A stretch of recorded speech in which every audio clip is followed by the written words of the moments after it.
morning, Manchester United fans, and here's to a stress-free Sunday evening, little bit of United chit-chat. We've got some serious matters to talk about, which is why I've brought Jay along with me on the show tonight.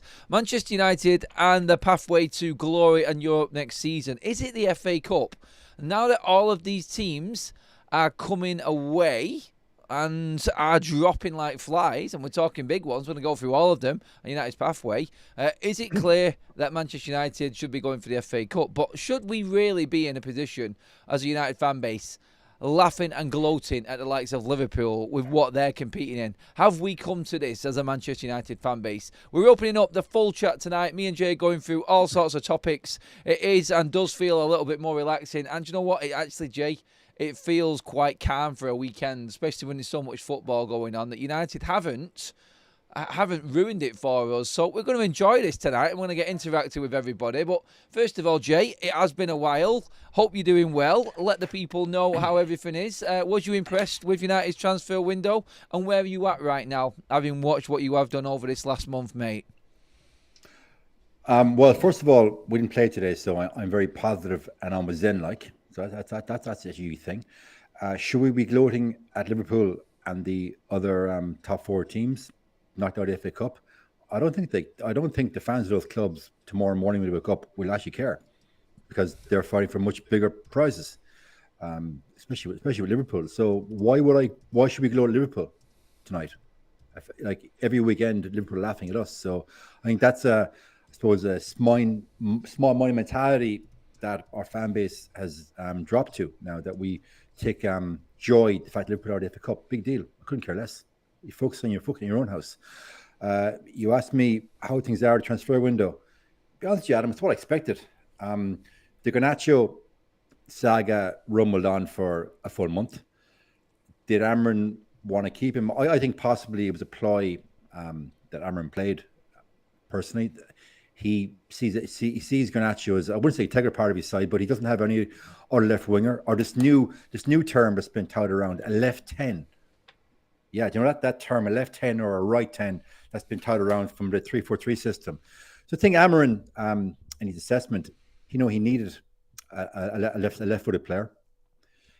Garnacho, he played one good game, then there's 2 games where he reverts back to me, myself, and I. It's all about Garnacho.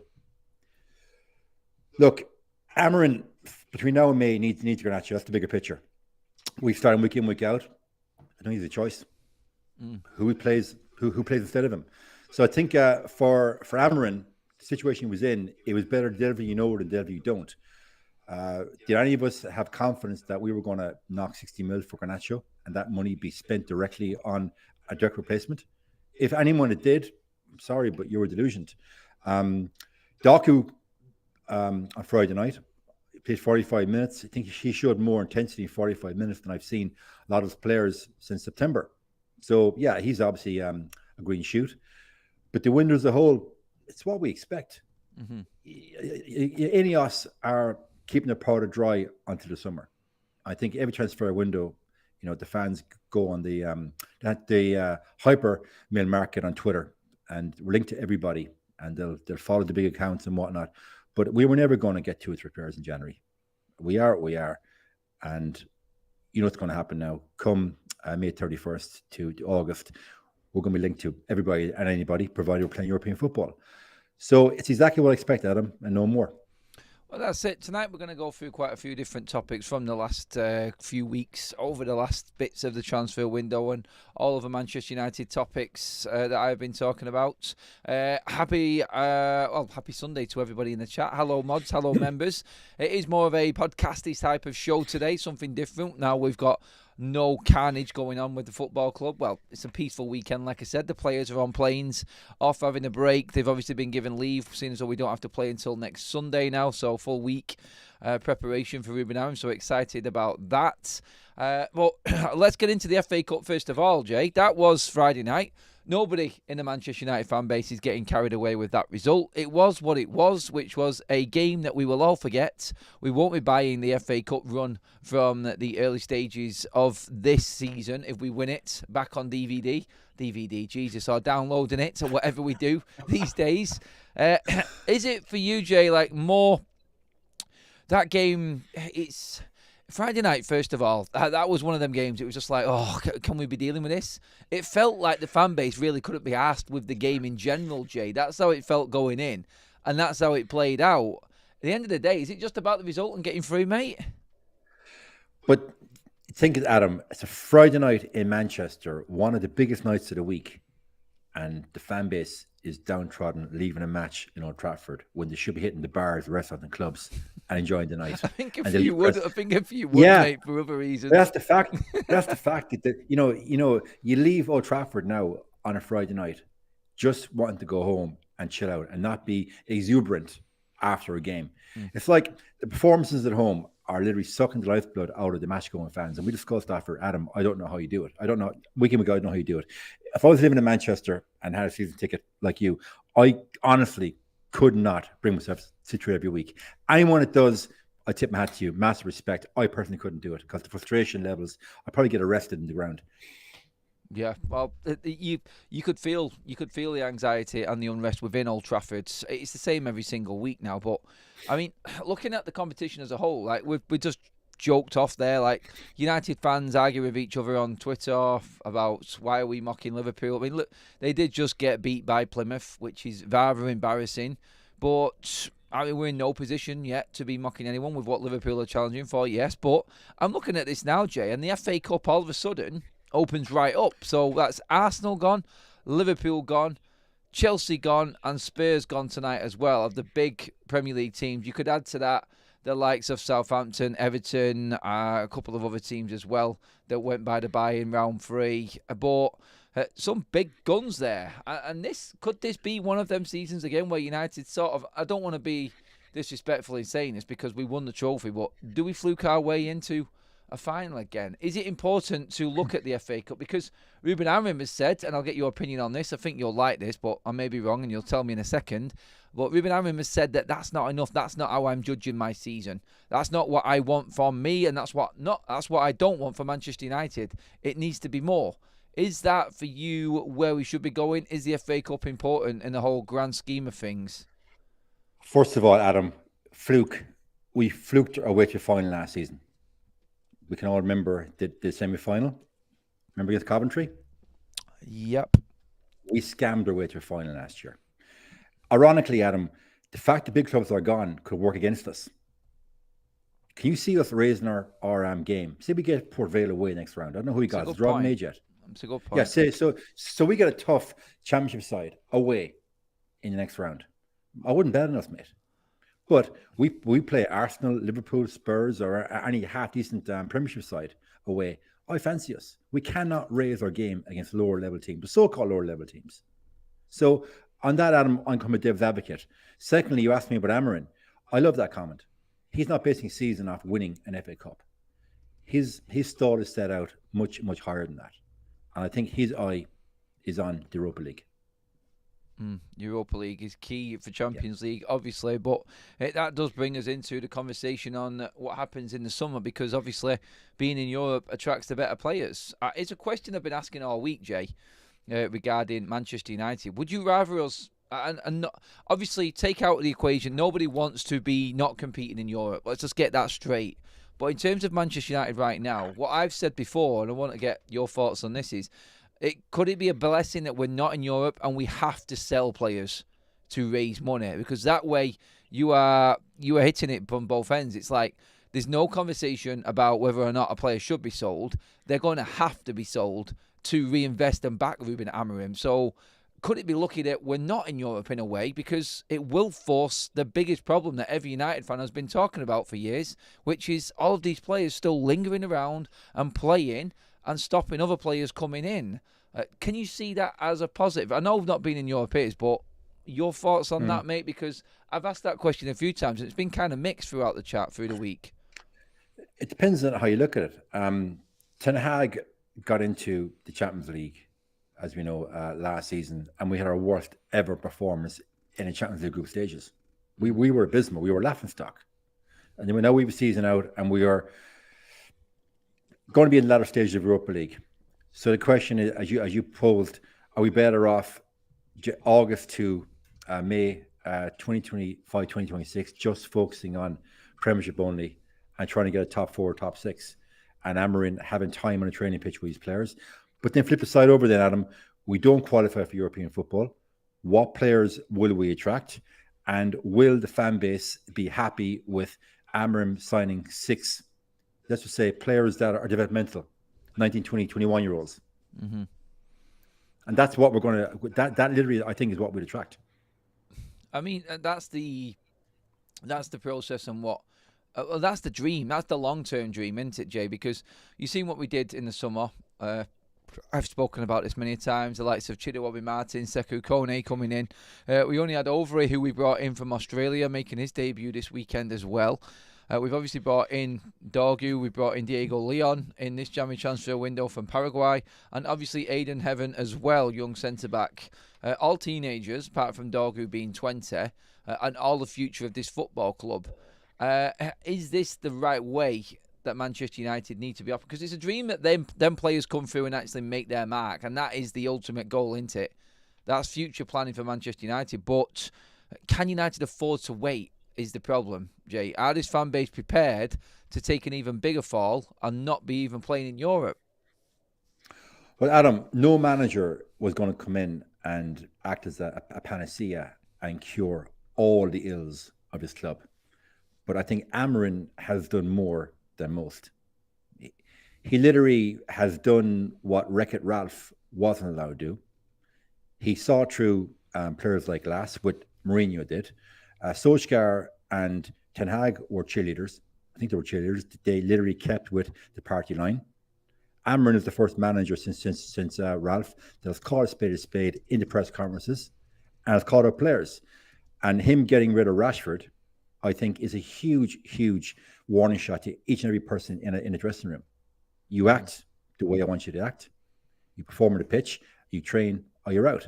So the very fact that the nucleus of the squad going forward is going to be the young players that you alluded to, perhaps Amorim will actually see out his contract in full, and it'll be done with young players. And this summer, it's going to be the cull part 2, because we need a cull. And I include the so-called senior players in that. Yep. So if you tell me, Adam, next season we're going to be sitting somewhere between 4th and 6th, but we've culled the current crop of unperforming talent, and I can see progress on the pitch, and I can see players actually playing at the 3-4-3 and the guys that he wants us to play. We go on a cup run. We just missed out on 4th place. The season we're building to getting top 4 and playing European football. I actually would take next season as a season to bed in the younger players, and then 2026, 2027 being the season where we actually go at it. If that was the game plan, Adam, sign me up right now. But what I don't want, Adam, is another season that we've had the last 3 years. Cup run, FA Cup, and getting spanked in the Champions League just because we got in there by default. Well, that's it there. It's like Samir says, Europa has to be the main focus. This club needs Champions League football to attract quality players and the players Amorim wants. Do we know that, though? That's the thing. Do we know that they're the players that he wants? Obviously, everybody wants the best players in the world, but again, Manchester United have failed with the best players, or so-called best players in the world, many a times and many a years, and that, Jay, is literally where we're actually at. I mean, have you seen enough from Amorim on the pitch to be convinced that he deserves that money and them big players being given to him right now? Can you see what he's trying to do, Jay? And I don't mean to have a go at Amorim saying that. Obviously, we'll pick him up on certain things. I've said it many a times before. I can see what he's doing. I can see what he's trying to do.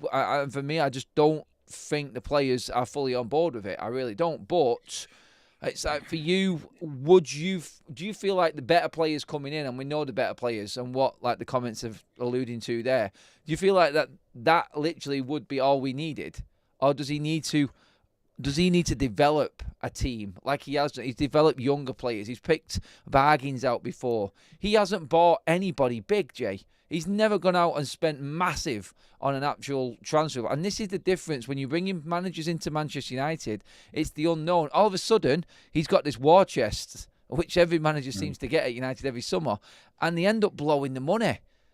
I mean, what do you feel like big name players are what Amorim actually needs? Because this isn't what he's been successful with. He's developed players from what I can see. Do you see that any different?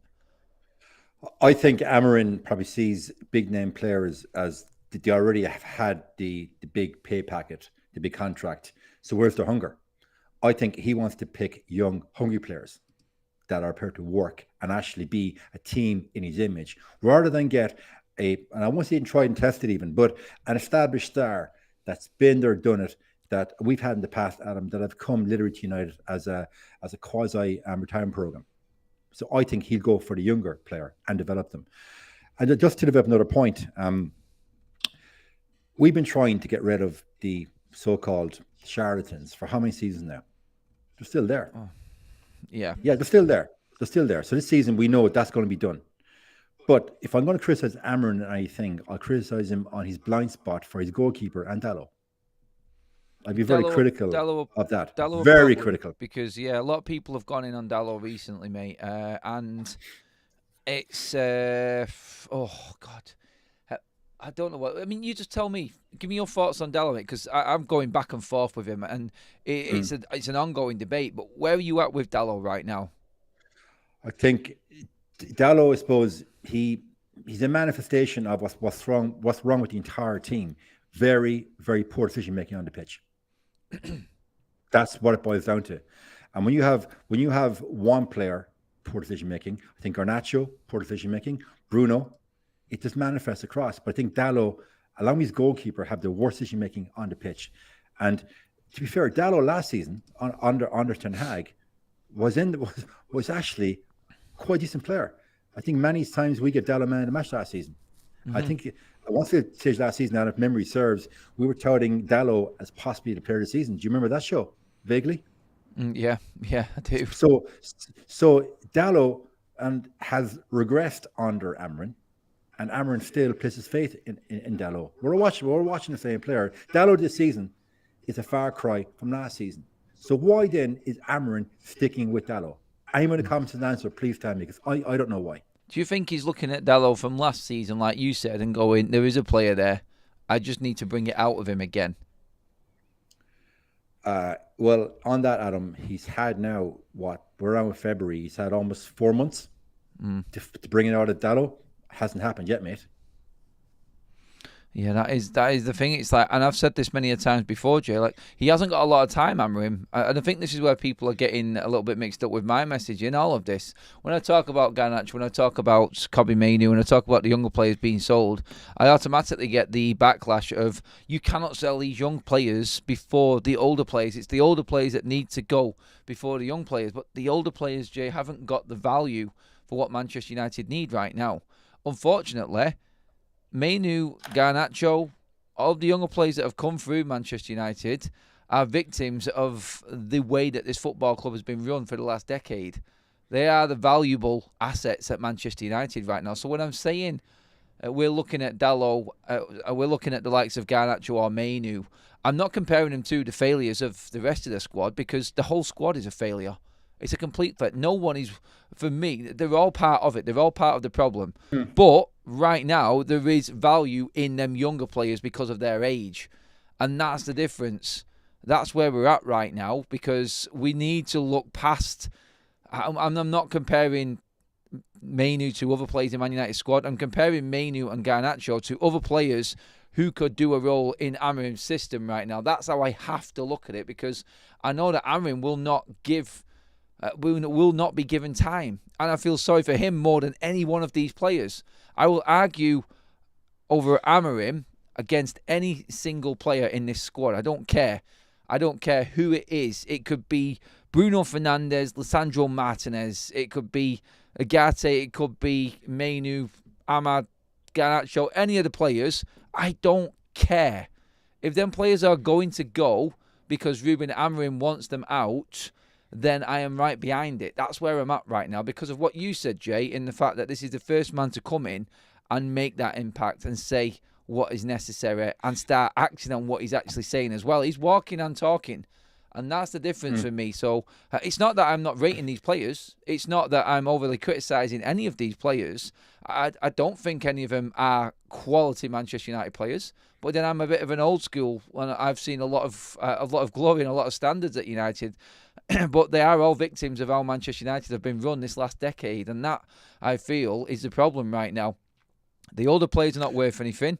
The younger players are where a proper football structure are automatically looking into their first year in the football club, Jay. Look, Adam, I've said it many times. I don't like going in at young players because literally those young players could be my son. I'm like way older than these lads. I don't like going in hard on them. However, in a business context, young players to be sold in and cashed in, that's the business model going forward. Now, we discussed off air the Mainoo price tag, this 80 million has been thrown in Mainoo. He's not worth anywhere near that. Mainoo cannot finish 90 minutes. Mm-hmm. He's proven that he cannot play beside Orgate. Last season, he was playing beside Agent Casemiro or Scott McTominay. He's not a CDM. At best, he's a 10. Have you seen anything from Mainoo as a 10, Adam, and everyone in the live chat, that would tell you he's going to develop in 5 years' time to be the 10 or the 8 this club needs to win a title? I can't see it, mate. So if someone dangles that money under the noses of Ineos in the transfer window, I think he'll bite the hand off. Regarding Garnacho, I'll do Garnacho next. Garnacho, same thing. 60 million for Garnacho in summertime. And if he hasn't adapted to what Amorim wants him to by the summer, 60 mil, bite the hand off. That's 140 million right there. That could be 3 or 4 players bought in, young, hungry, that will play and suit Amorim's system. Yeah, no, that when you look at it, it does come down to the football structure, and United fans, I don't think will be as bothered if that money's used on quality. They'll be absolutely livid and climbing the walls if that money's not reinvested, and I think that's the concern with a lot of the fan base. But if you sold certain players and better ones came in, then obviously everybody's talking in a different tongue, and it's like an understandable side of the argument. I think that it is just to reinvest back into the squad to bring better players in for Ruben. But on Kobby Mainoo, just for instance, there, and you touched on his best position, it is a 10. It always was a 10 when he was playing in the under-21s, but the double 10 is confusing because we've seen Garnacho use that 10 and take it on its own, give it its own lease of life against Leicester. He took it, he dropped inside, not that much. He played more as a winger after the instruction of Ruben Amorim. I did a video on it yesterday. I don't think Kobby Mainoo has got the pace or the skill to do what Garnacho does in that 10. And I think Amorim is just stuck because he's got similar players and players that are good, but probably just not good enough to play his actual formation and system that he wants. Like, Kobby Mainoo isn't quick.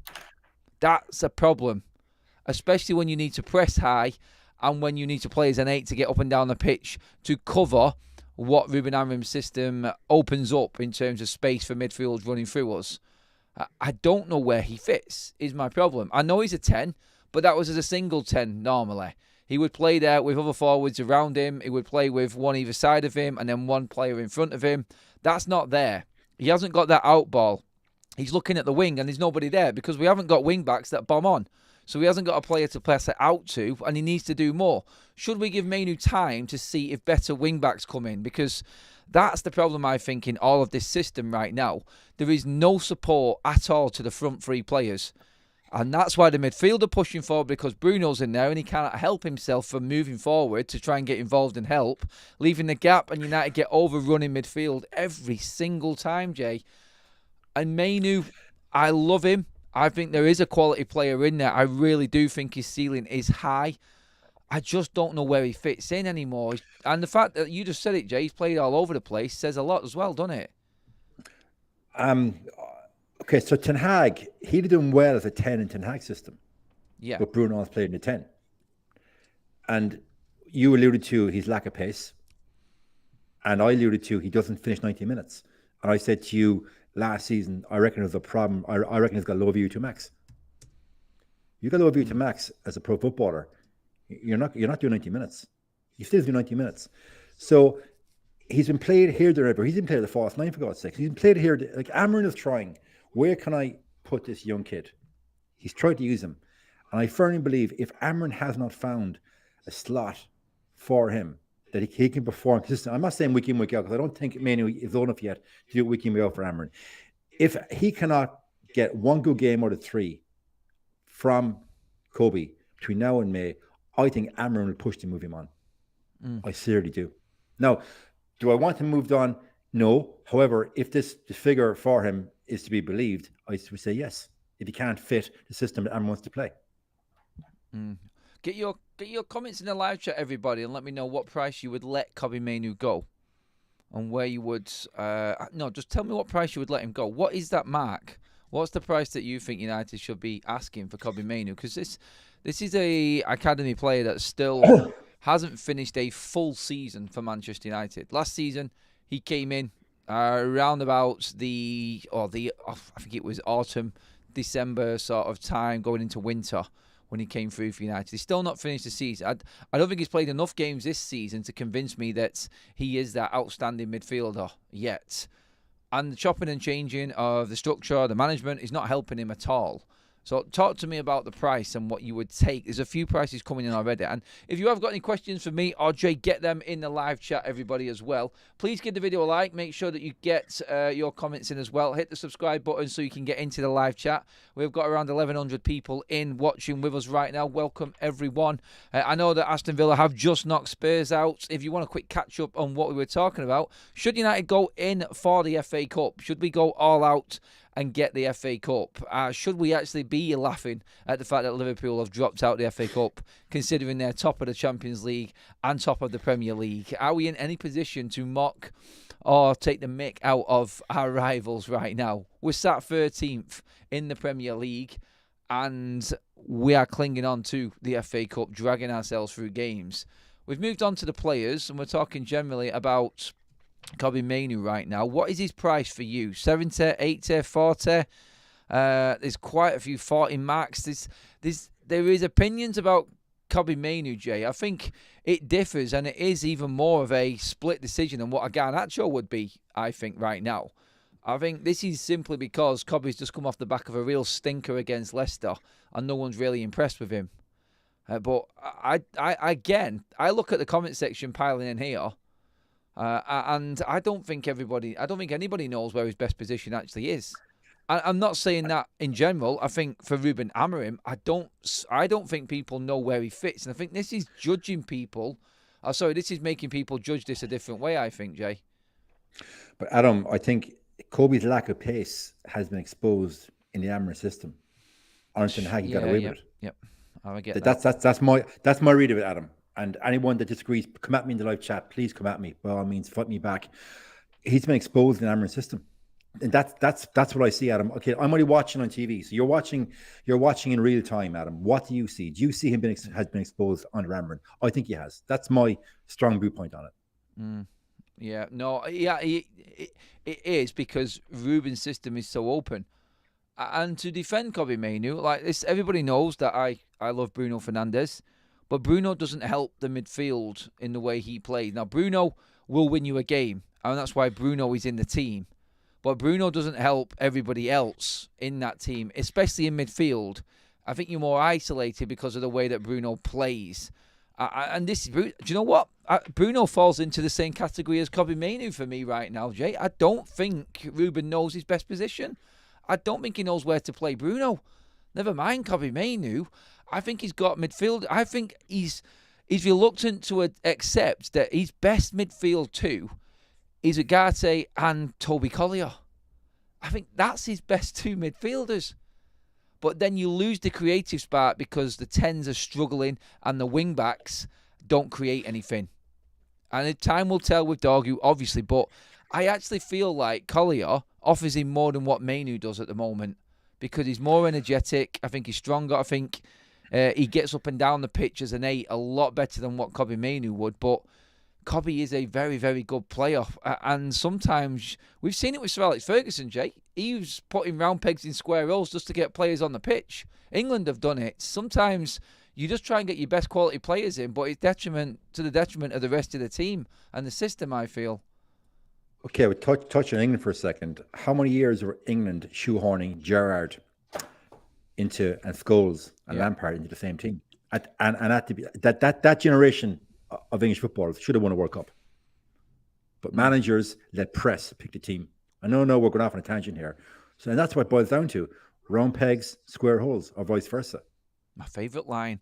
I use that so many times. It does my head in. We could go round peg square holes with Dalot and Dargu. I don't want to get into that conversation. I think it's been exhausted now already. But I'm looking forward to seeing more of Dargu. That is a big positive right now. Our super chat in from FPL Fozzie says, been to Old Trafford recently with the kids to get player autographs. Most just ignore the kids outside the ground. Ignorant and no connection to fans' thoughts. That's been going on for a long time, mate, I'm afraid. You only have to ask me and my experience in the mixed zone with a certain player that's playing in claret and blue down the M6 at the moment. That was well documented and published everywhere, but I've seen it before, mate. Myself, they don't really. There is too many fans there for them to sign. You have to catch them at the exact right time. It's difficult. I'll give them the benefit of the doubt a little bit, but even if they just let on to the fans and wave, I think that should be a minimum. But some players don't even do that, mate. But thanks for the super chat on that there. I do want to move this conversation on to the obvious, which is, Jay, the injuries. Now, Lissandro, we know from our friend, who is actually in the chat tonight, Menace, saying he's going to be out for at least a year. Cry, that's scary. Like, it may be a bit less, but December is being optimistic. That's what we're hearing right now anyway. So, Lissandro's off the transfer list for the summer anyway, Jay, because he isn't fit. So, the other name, and do you know what? I feel like I'm just going to go in here and already know the answer to this. Luke Shaw.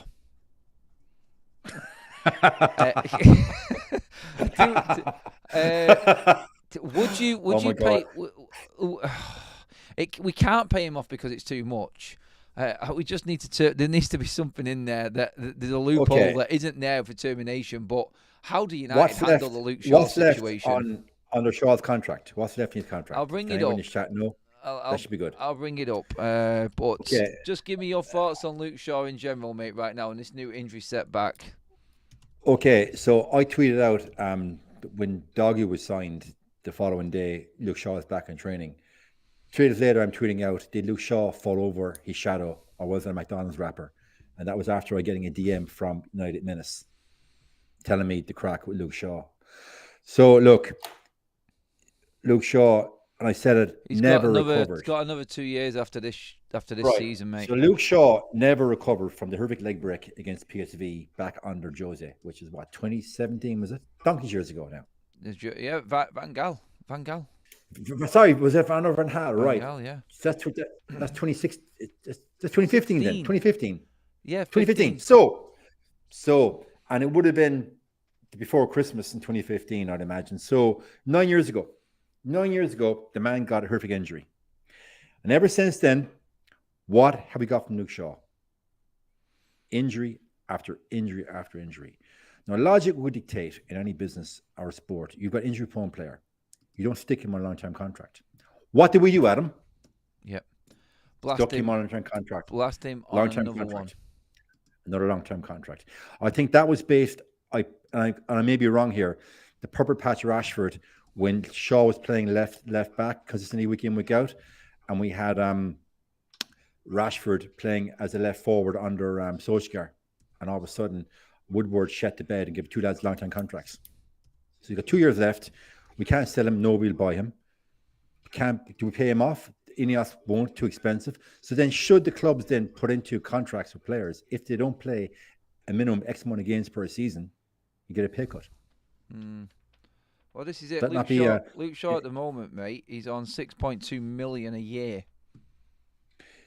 Yeah. Now, I saw a video on TikTok during the week, and some lad ran the numbers. And Luke Shaw has earned in excess of £50 million from the club.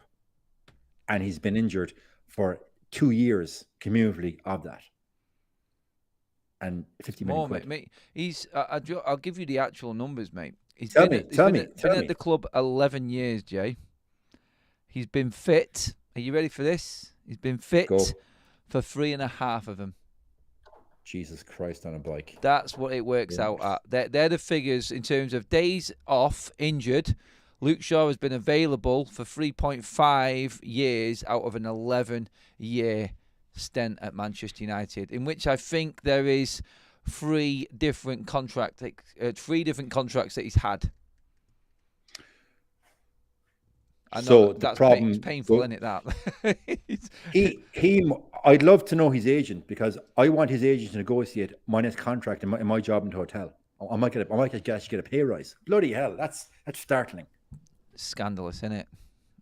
Jesus, that's it's worse than my thoughts. So the guy I saw on YouTube, do some more research, because Adam is beating you there. Wow. Yeah, it's like United Menace says there. Varane lost money if he could not play because of injury. So this is why Varane moved on. So this United were getting a little bit more savvier with contracts towards the back end of the Murto Arnold era. And we've seen like the sell-on clauses, the buybacks and things like this. And we did manage to make money off Jadon Sancho in his loan move to Borussia Dortmund last season. But again, it's that contract for a player. This is a first-team player that does not play. And that's the whole argument with him. But Adam, he went off and played in the Euros. I know. And the club let him go and play in the Euros, come back from an injury. And that's on the club. It is. It is poor management. I remember doing a video at the time in the Euros, and I said, if I was Ten Hag, I'd be on to England right now and getting him back. You were going to blood Luke Shaw, having not played for 4 months, at the latter stages, when the intensity is even more on a major tournament, major international football tournament. I said, if I was Ten Hag, I would be demanding that Luke Shaw be put on a flight back to Manchester immediately. It was absolutely ludicrous. And how Manchester United allowed it to happen, I don't know. I mean, look, in the history of Luke Shaw anyway, he was probably going to break down anyway, wasn't he, again? But your decision making again, Jay. First of all, the contract you mentioned there, he shouldn't have been given one, such a lucrative one anyway.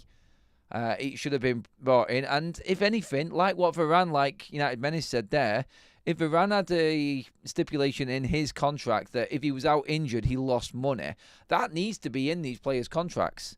And obviously, it has to be a certain stipulation. I get that it's not the player's fault if he gets a bad injury or an impact injury in a game. That's unfair.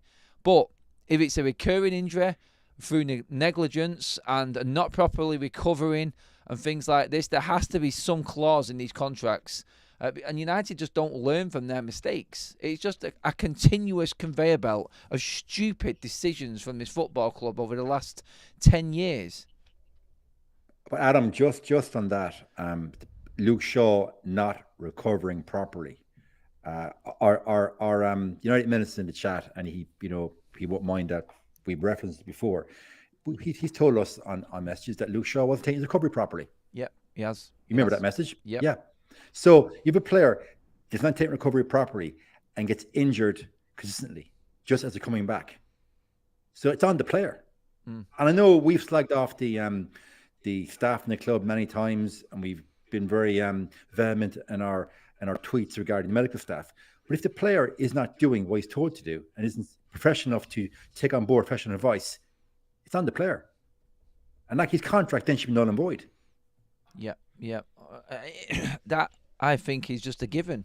But again, nothing's a given with Manchester United. It works backwards, it seems. Please give the video a like, everybody, as well. We're over 250, well over 1,200 in the room with us right now. Get your comments coming in. We are going to do a comment section just at the back end of the show, so I'm not ignoring everybody. We are going to get through some of them. Just wanted to get through as much as we possibly could. Now we've got Jay back on the show as well. His compadre in the treatment room, Mason Mount. Jay, next player. Like Mason Mount. Jesus. I think Mason Mount, and I've said this last night, in fact, actually, Mason Mount, if he's fit, he's the player that outs Bruno Fernandes for me, because he goes in at 10 for Ruben Amorim, and then I think Ruben will bring in an 8, and that's no more Bruno Fernandes. I really do, because I think he'll bring in another right wing back, and Ahmad will be the other 10 as well. So Mason Mount, I think he did put a lot onto him, and a lot of our good football under Amorim at the start of his period at the club, was going through Mason Mount at 10 as well. How much of a miss is he? And again, how much do United need to look at Mason Mount and start making some more ruthless decisions as well? Okay, first and foremost, Ten Hag purchased Mount, and Ten Hag was never going to play a Mount ahead of Bruno. So that signing was flawed to begin with. And the money we spent on him as well. 50 mil. I don't know what he's on per week. So that was flawed. Now, Amorim, to his credit, came out 250 very grand early. a week, mate, by the way. Right. So £1 million a month. Yeah. So 12 million a year. Yeah. So he literally got the same contract that Tony Signal and Martial got. The 5-year contract, 12 million pounds, 60 million over 5 years. I don't know if he got 5 years, but Martial got 60 mil. Remember that? Yep. Injury prone. So we have a history of giving injury prone players long-term contracts. Now I know that will change under the Ineos management. So Amorim has come on record at the start. He was only in the club a week or two, and he referenced Mount on numerous occasions how much he liked the guy and liked the way he played. And I do believe, had Mount stayed fit, all hypotheticals, he would have ousted Bruno, because he would have stayed in his lane and done exactly what Amorim wanted to do and played as he's 10 in the 4-3 system. Bruno, as you've said, it's Bruno headless chicken, and he exposes his midfielders. Because Bruno got indulged by Solskjaer and Ten Hag. I think, unfortunately, Amorim is indulging him again because he has to, because he knows Bruno will give him a moment, a.k.a. the assist on Friday night. Mm-hmm. So the Mount situation comes to May. Will Mount be back by May? Would he play any football? Mount is supposed to be back in March. Right, so our friend Menace will probably give us an update on that, but that's the last that I heard anyway. Okay, March. And he's out since November, if memory serves? Yeah. City game. Right, no, it was the City game. So first, I think a week and a half into December, around about then. First couple of weeks of December. So he's been out for a month and a half. 2 months. So 2 months. So Mount will have been out 5 months come March. 5 months. Now, any of you that played any kind of high level sport, you come back after an injury, you're not mentally in the same vein as you were before you started. It takes you about a month to adapt to the cut and thrust of the event again, is it not? No matter what the event is, you're a month getting your brain back into the intensity of whatever event you're in. That leaves Mount then 1 month then of May to do something, to convince Amorim he's worth his salt. Or the lad is gone in the summer. Yeah. Or does Amorim see in Mount, well, if I finally bench Bruno, that Mount is my only option, because Ineos don't have the funds to buy me another 10, which they don't. So I think for Amorim at Mount, it's a rock and a hard place. Yeah, been there many times before as well, and it's never worked out well for United. Into the comment section we go. Everybody, if you've got any questions for me or Jay, get them in as well. Get your points across. I'm going to run through some of these now. Mount is a Champions League winner. As a first-team player, he might be injured, but respect on his ability. I like Mount as he presses with intelligence, but I would have him as a good bench option. We need a star man to replace Bruno this summer. Ineos must get the best in class, and then Wirtz is key. We got no chance of signing Wirtz, absolutely no chance whatsoever. Need a more realistic target for him. Guy won Champions League and as starting attack midfield. He's not garbage. Luke Shaw is not garbage. He's just not available. That's the difference. A good player that's not available just doesn't work. In terms of Mount as well, United Menace has just updated us there. Mount a few weeks away from first team training after lateral tear in hamstring tendon involved. Pretty much March, like I said, like we first thought. I mean, back on the pitch anyway. I think it's a deploy from Ineos. They would probably sack Ruben and bring in Southgate. I doubt that. Jake, would we give up at that point? I think, won't we? Yeah, Southgate. as manager of United. It's a reality, Adam. I never want to come to pass ever. I can't do it. I'd rather take Sam Allardyce or somebody, one old school manager, and I'm talking real dodgy old school manager. Then yeah, can't do it, mate. I couldn't bring myself. I think a lot of these tickets might be going back to Old Trafford if Southgate came in. Yeah. Yeah, I think so. I think it would send a lot of United fans over the edge. Should United go all out to win the FA Cup? That was the topic right at the start of the show, everybody. 83% of you have said yes, it is an avenue back into the Europa League. Quickly on the loanees, Jay, let's just get into that. Anthony has had an absolute blinder of a start at Real Betis. 2 player of the matches and a very good goal at weekend against Celta Vigo. That is exactly what Manchester United needed from him. Rashford had an alright appearance off the bench tonight for Villa as well. I've not seen anything of Malacia yet, but that's exactly what Manchester United need. Yeah, I say Anthony found his level. Yep. At Betis. Agreed. My biggest fear was that Anthony would go to La Liga and do what Martial did at Sevilla, stink the place out. So Anthony's found his level. Anthony, credit you, mate. You found your level. Play to your capacity at Betis and get a transfer during the summer. Good lad. Yeah. How much do you reckon, if he carries on the form, how much do you reckon he's worth in the summer? How much he worth? 30 mil max, which is a big hit on him. It is. How about yourself? But I would say he'd be 3 years into his contract and taking 30 million with a couple of years to go. I know he was 85 million and it is a hit. But I actually feel like with what United will probably earn from bonuses off this loan, I think they've put that deal in place to try and earn a little bit of money to go towards the actual final valuation of him. I think Betis might actually come in for him and feel like he is worth a punt the way he's performing. If that crowd over there takes to him, then there will be a cry to bring him in on a permanent deal. So let's hope that he carries on that form and he does earn Manchester United some money in the summer. But yeah, I mean, the 3 players that were loaned out, obviously we couldn't get rid of Casemiro. Jay, I mean, he just doesn't look like he's going to be used at all. Are you actually, quickly before we finish, would you bring Casemiro in any capacity into this team right now? Because he could be useful in a way, but he's just for not using him. If Organa doesn't start beside Collier, I start Casemiro. In a nutshell. He won't know, will he? That's the thing. No, he won't. He won't, and that's it. And from what I've read and messages I've been sent, Casemiro is very, very respected by the other players in the dressing room. He is. He's obviously he's held in very high regard. And again, flip the coin. If Amorim is not loving Casemiro around the changing rooms, he's always said in press conferences how you conduct yourself, how you portray yourself, how you act is very important. So Casemiro clearly is taking a very high regard of players. He acts very well around the change rooms. He's, a Champions League winner multiple times. So there is reason to believe then that they've had a personal falling out. It's personal between them. That's my read of it.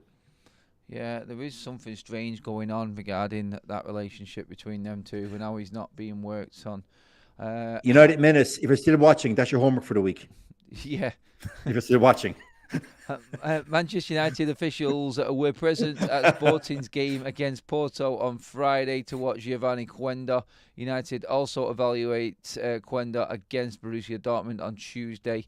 Looks like that deal is pushing forward. Young 17-year-old right wing-back, Jay. Is that a good move for you? Quickly going into the summer possibly? Another young player like you said before?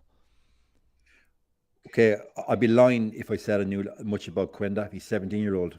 I don't know much about him. Or what I've literally seen snippets on Champions League, so I'm not going to go into monologue. I don't know much about him. But he fits the profile of player that Amorim has been going after based on the last 2 months. So yeah, I'll get him in, see how he works out, but I don't know much about him yet. No. If we can get 25 to 30 mil for Anthony, that would be amazing and a great move to loan him out. We don't want him back. That's from It's Highland. Czechia. That's the... Oh, sorry, someone else talking to someone else. The grass is drier over there, so Anthony will be more comfortable lay on it for 5 minutes. Harsh one. Just remember, Anthony is playing in a lesser league and shining. Good luck to him, but his days at United are over. I agree with that one as well. You got Rawls with the super chat. Thank you, mates. At least with Casemiro, he speaks the same language as the coach, so the coach can find a respectful way to tell him his legs are gone. I don't think his legs are necessarily gone. I think it is still unfair, that phrase, but I don't think he fits his system again. We are seeing right now a massive squad at Manchester United who Ruben Amorim doesn't want to use. And that is the damning side of it all. But look, that is the show, everybody. Thank you so much. Something a little bit different with us having a weekend off, which is nice. Back to it tomorrow. News at 8 o'clock in the morning and your normal schedule as per going into the game this weekend against Spurs. That's what we're going to be all leading to. So let's see what comes out overnight. Don't forget the draw is tomorrow for United as well. That's going to be an interesting one for the FA Cup. Jay, who do you want in the next round of the FA Cup, mate? I tell you, I don't want Plymouth Argyle. No, we don't want any lower league team away from. We've taken 2 Premier League teams out, which is an omen. So maybe another Prem team, except I don't really want Newcastle. I don't want City. I don't want Villa. I don't want Bournemouth. There's a few I want to avoid, to be honest. Can you imagine playing Villa at Villa Park and our mate Rashford scores? Oh, I think he'd be cup tied. He won't be able to play, mate. He won't. Is he cup tied? He's loan tied, isn't it? It's a loan agreement. Oh, loan he can't play for the. I thought that only applied to Premiership games, but okay, clearly I'm wrong. I'm not too sure, mate. I'm not too sure. I think United would put that in, but we would see. But whoever we play at, whoever we play at him, I want away from home. Yeah, because we are Performance Society FC, so I want us away from home. Yeah, and you know what? Just until Wembley. Just to finish on another embarrassing note in terms of United again. We were all sat there watching that dross against Leicester on Friday, and everyone's phones in that stadium was ping, ping, ping, ping, ping. Manchester United deducting the Europa League money out of our accounts, even though the draw hadn't been made, and we knew the dates of the games. Wow. That's United for you in a nutshell. Hey, wow. Read the room. Yeah, just wait it out a little bit, will you? But no, everyone's bank account's taken. We didn't know when the first leg was, when the second leg was. Some people might not be able to make it, but money, it's gone. It doesn't matter anyway. See you later. Anyway, that is our show. Wow. Jay, cheers for coming on, mate. Absolute legend. Love that, pal. Yeah, pleasure as always. I'm actually enjoying this kind of podcast format. Yes, we don't have to analyze a Dross performance. No. So, I think we'll do more of these, mate. Maybe even do some later night ones as well when you're back in, mate. Yeah, cool. Enjoy it. All right, everybody. Thank you so much. Get your comments in below on all topics picked up on there in the show. Thank you to all the mods and members for helping out in the live chat as well. Please do make sure that you subscribe to Forever United TV. We're on the march to 75k. Getting closer and closer every day. Give the video a like. We've gone over 300 likes. I love you all. I will see you all bright and early, 8 o'clock in the morning to start your week off afresh. And let's go again. FA Cup draw tomorrow as well. Don't forget that. Cheers, everybody.